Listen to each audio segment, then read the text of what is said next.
Governor, it's an honor to have you in the Bronx. I know Buffalo's your first home, but please consider the Bronx your second home.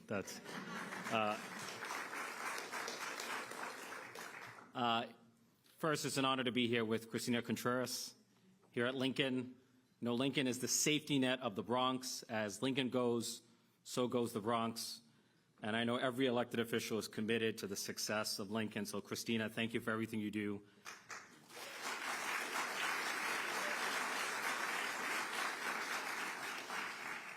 Look, the presidency of Donald Trump represents the gravest threat to our democracy, our economy, and our social safety net.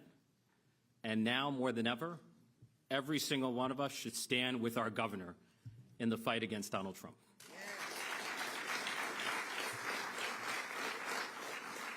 Now is not the time for infighting. Now is the time for unity under the leadership of our governor, Kathy Hochul.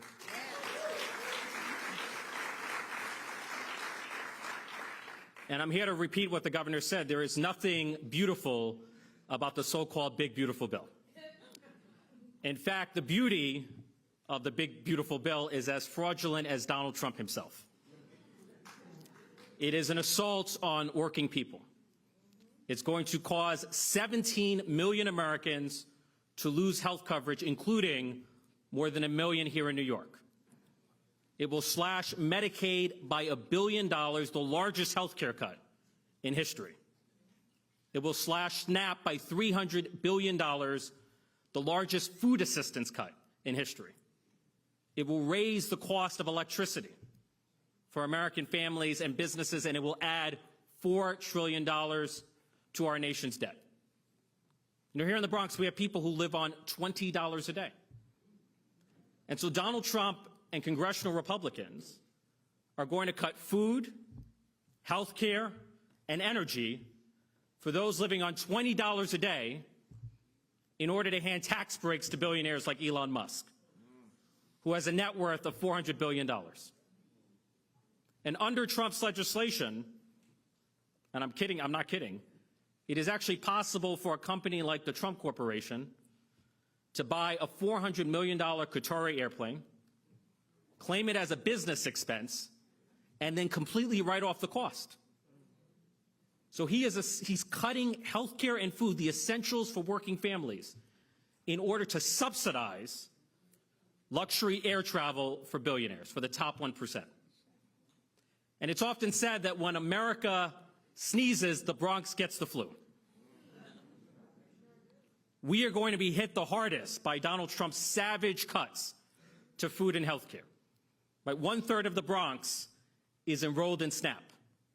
And my congressional district, which is exclusively in the Bronx, has the highest rate of Medicaid enrollment in the country, 70%.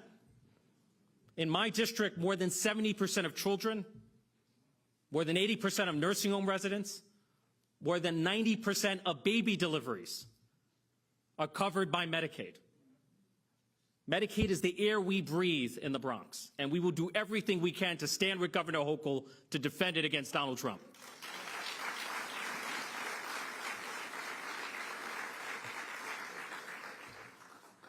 Now, Donald Trump and his Republican co-conspirators here in New York and elsewhere would have you believe that $1 trillion cut is all about removing fraud, waste, and abuse. Well, if that were remotely true, I have one question. Why would it be necessary for the congressional Republicans to set up a $50 billion stabilization fund for rural hospitals if it were all about fraud, waste, and abuse? The very existence of a stabilization fund is an admission that congressional Republicans are destabilizing our healthcare system. It's an admission that congressional Republicans are lying to the American people.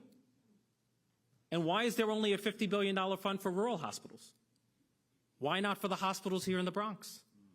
Why not for Lincoln Hospital, which has the busiest single-site ER in New York City and the 3rd busiest in the United States? Why is the Bronx being left behind? You know, Donald Trump came here to the Bronx to campaign. He stood in Crotona Park, which is about 1.5 miles away, and he promised to champion working families. And instead, he has betrayed them. But thankfully, we have a governor who is willing and able and has the courage to hold Donald Trump accountable for his betrayal of working families.